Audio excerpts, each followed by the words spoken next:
Ladies and gentlemen, it's Tinto Map time. We have here a beautiful looking map.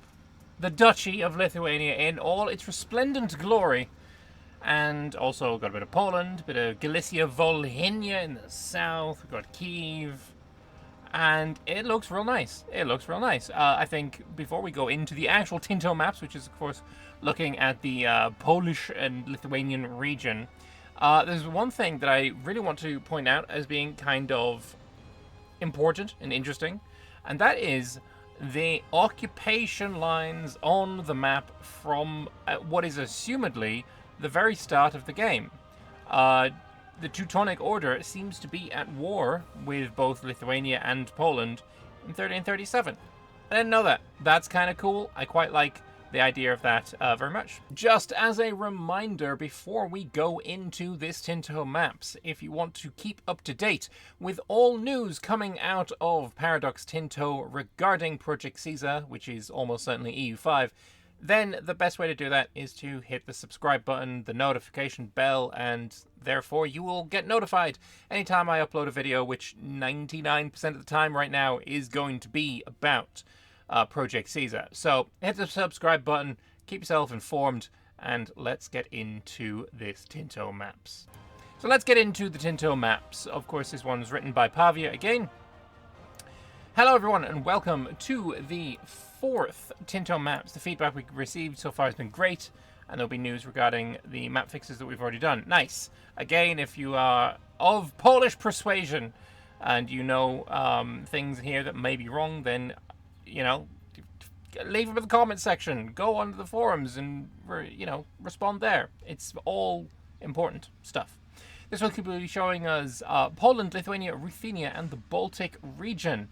And without further ado, we have this lovely map indeed. Denmark owning Estonia is very, very interesting as well.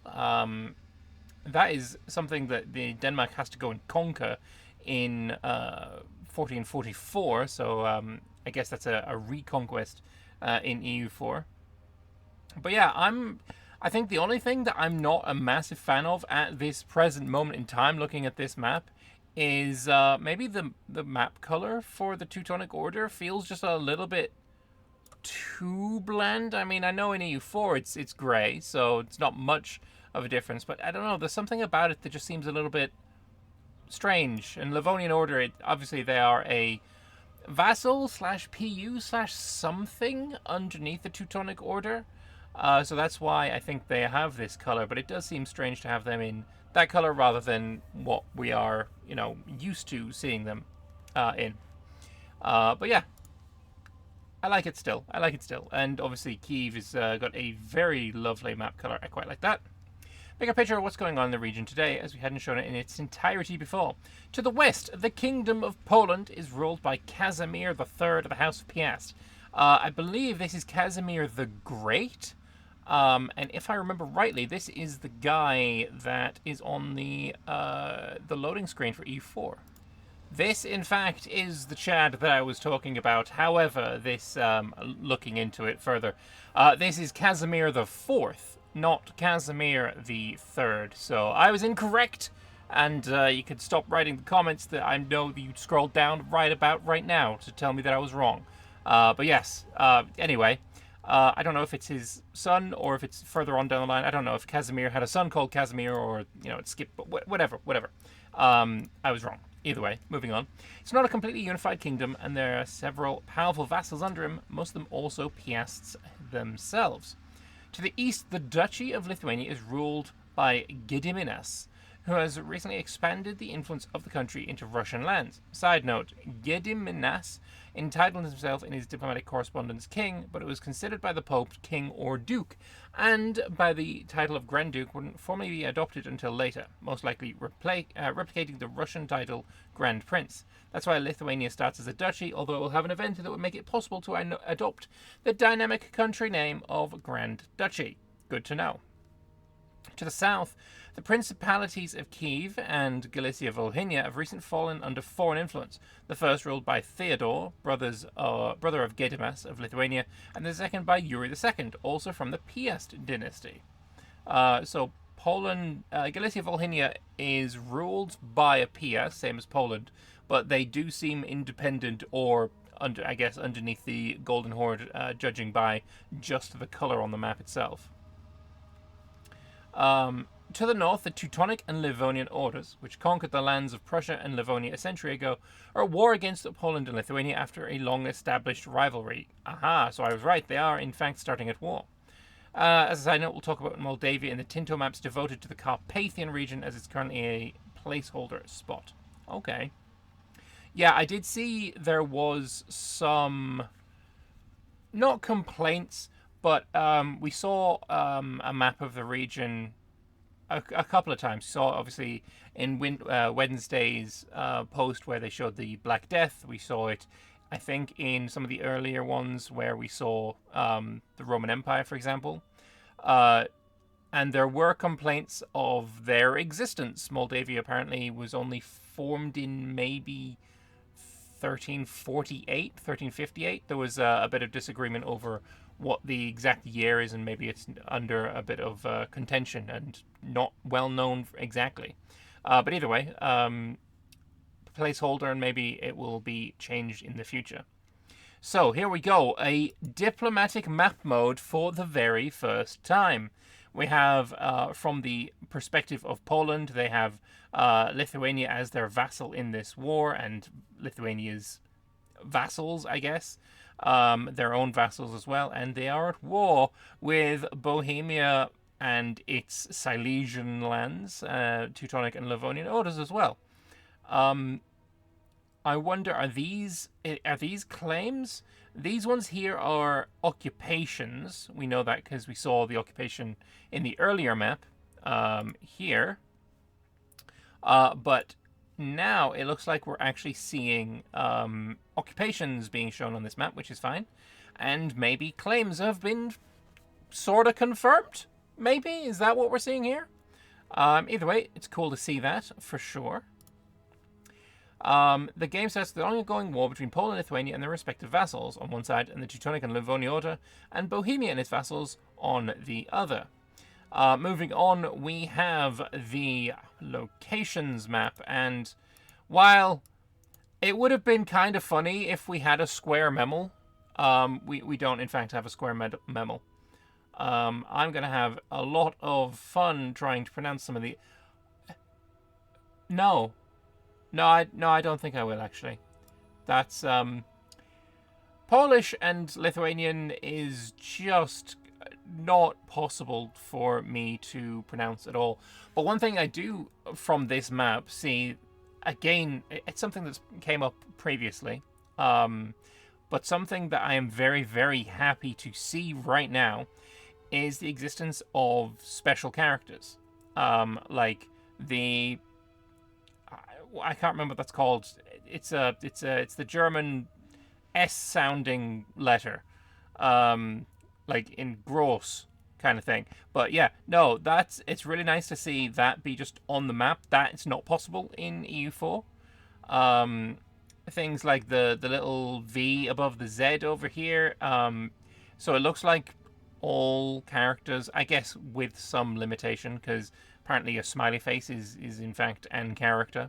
But yeah, it seems like a lot of these characters are going to be just perfectly capable of being used in the game from the very off, which is awesome news. Absolutely awesome news. Good stuff indeed. Yeah, I don't know if there's too much here that is like standing out as, oh, but what about this? Because again, I don't know the region all that well, but the amount of province density here looks really, really good. Really good. Here you have the locations of Poland, Lithuania, Ruthenia, and the Baltic region. Some issues that have already been reported by our Polish co-workers are the inconsistencies in the naming, location naming in Polish, and they will use proper Polish letters more thoroughly. I've also started to review both the Polish and Baltic locations based on early feedback that we have given them. And the Vistula and Curonian lagoons missing is a bug, and they'll probably re-add them when doing the map review. Cool. I imagine that's these here, isn't it? Around near from Danzig to whatever that's supposed to be called. Not sure. And then to Memel. And then these would be like lagoons.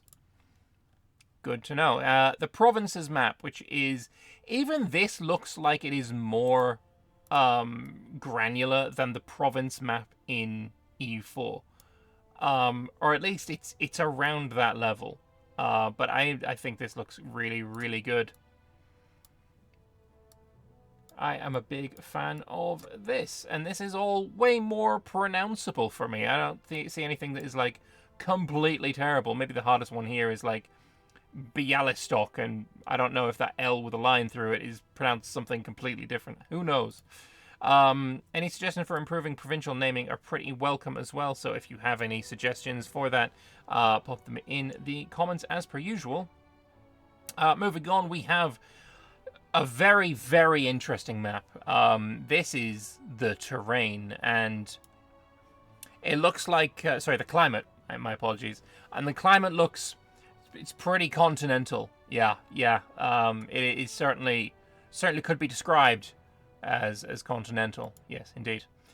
Moving on to its topography. Very, very flat. Of course, this is the... what's it called? The North European Plains, or the Great North European Plains. Basically, big, fat, flat land with not much involved with hills and such, going from, middle Germany all the way to middle of Russia or the Urals or whatever. So, yeah, this is not unexpected. I will say we see a little bit of the sea, which is something we haven't seen too much of. We have inland seas, lots of inland seas, and narrows. This looks kind of bad that it's covering over. Maybe the code for how text is displayed could make it so that it doesn't flow overseas, maybe, and then that could be a little bit better. Because I don't like it when it's covering over other text. That's not good for me, at least. Then we have the vegetation. Lots of forest. It's quite dense, I've been told. And then lots of woods as well. Not quite as dense, so I'm told. Farmlands, grasslands, some good stuff here. I do think that this definitely shows...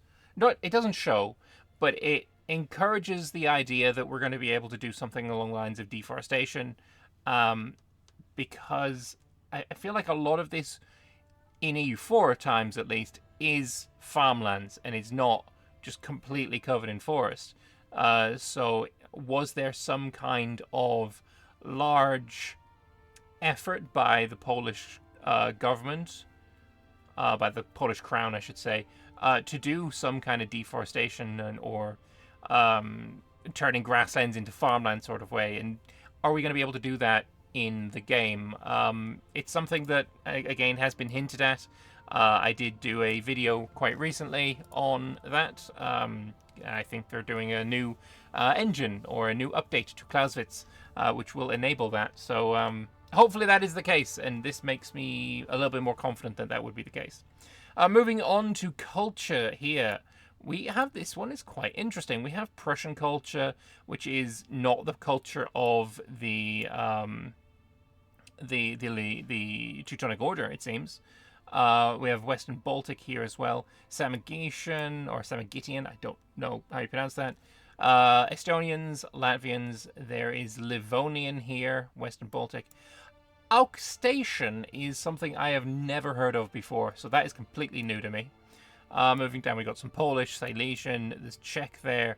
We got some something German. What is that? I know you can't see it very well because it's off the side of the screen, but it's something German. It's probably Western German, but I think I see an I. Maybe I don't. I don't know. Moving to the south, we've got Slovaks, Hungarians, Jazz. Okay, I imagine that's Cumans. Rusin is not something I've heard of before. Ruthenian culture is a huge swathe of Ruthenian culture there, which is kind of cool. Novgorodian, and then Sev something, no idea. Ingrians up there as well. Cool stuff. The Baltic lands have an interesting mix of cultures. The Western Baltic culture represents the people speaking a West Baltic language, Old Prussian, Jotvingians, Curonians, etc., while Prussian is the culture of the German settlers of that area. On that style, we have a Baltic German culture in the lands of Livonia and Estonia that also got settled by German-speaking people. The divide between Polish, Ruthenian, and Alsatian might be too deep, so I'll most likely add a bit more mixed situation in the borders between these cultures.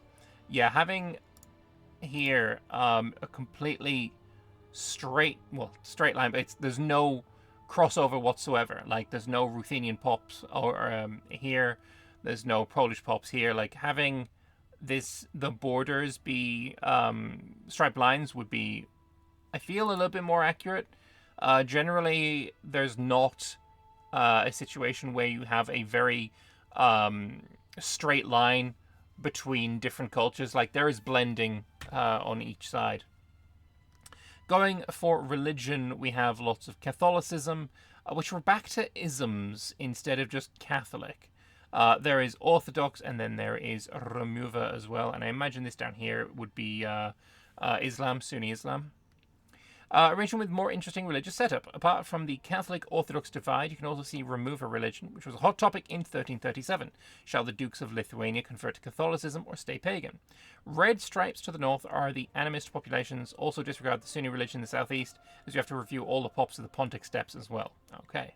Yeah, animists up there in Ingria. Very cool. Moving on to the raw goods, we have so much lumber. That is a ton of lumber. Wheat there as well. Is there anything that stands out as, oh wow, I didn't know that. Obviously we've got quite a bit of silver here, which I think is definitely mapped a bit in EU4, but not so much. The gold mines here I think definitely are, one of these being what's the province called? Trenson is the one with gold, if I remember correctly, though I might not remember correctly, such is my memory. But yeah, seeing that around is awesome. Amber as well. If you are a fan of Imperative Rome, you know this area is the only place on the map with amber, so that's cool. And my favorite good of all in the game, medicaments. I like me some medicaments. Very nice indeed. There's a really interesting thread going on the Tinto forums right now about the role that opium might play in the game, and we know that it is going to be covered under the medicament label, as maybe it's only worth being in its own good when it comes to the very, very late game. But yeah, no, medicaments. Love me some medicaments. Finally, population. And this is obviously super interesting. Right now, obviously, looking at the war that is going on, you can really get a taste of the populations of these countries as well. I'm sure people can go in, add up all, the 46,000, the 21,000, etc., etc. But just looking at population, 1.8 million, almost 1.9 million for Poland, 1.5 million for Lithuania, 154,000 only for Livonia, but 1 million here for the Teutons. And then Bohemia has got something 0.2 million. So it is pretty fat. And then that's not even going into all of the various vassals, which is, yeah, somebody can go in and add all them numbers up if they like. I think that's cool, though. I love seeing the population numbers because, obviously, I'm a mad fan of having population in the game. And then there is just the breakdown of all of the provinces where the high points are 124,000 here in wherever the hell that is. Memel has 2,884. That's very important news. Memel is important. But yeah, no, this is really, really awesome information to have. I love that. I love seeing population numbers. But that is looking awesome. The population of the region is divided into country and location views. Two notes: the total population of Estonia is not 711,000 people. That is the total for its owner, Denmark. All right, okay. Yeah, we saw that 711,000 there. That's for Denmark. Second, we read your feedback regarding the population map mode, and we'll take a look at how to improve the visualization of the data. data, whatever. Making it better for you. And that's all for today. The region we'll show next week is Italy, and this one, okay. I like Poland. I am an Poland fan, but Italy is where I am very, very interested in playing one of my first games in Project Caesar. It's where I played one of my first games of Mayo and Taxes. So, and I had an absolute blast with it. So, population, playing tall, that kind of thing really, really works well in Italy in Mayo and Taxes. I think it's going to be just as good here. So looking forward to that. Hopefully, then the next one after that might be Britain, maybe, potentially, hopefully. But yeah, awesome Tinto Maps today. I hope you guys enjoyed it. If you have any suggestions as to things that they could change, improve, anything that they may have gotten wrong, leave them in the comment section here, and also chuck them in the forums. There will be a link in the description below. As always, it would be great if you were to click the subscribe button, because that is the way that you get to keep yourself up to date with all the news and updates coming out of Paradox Tinto, Project Caesar, and EU5.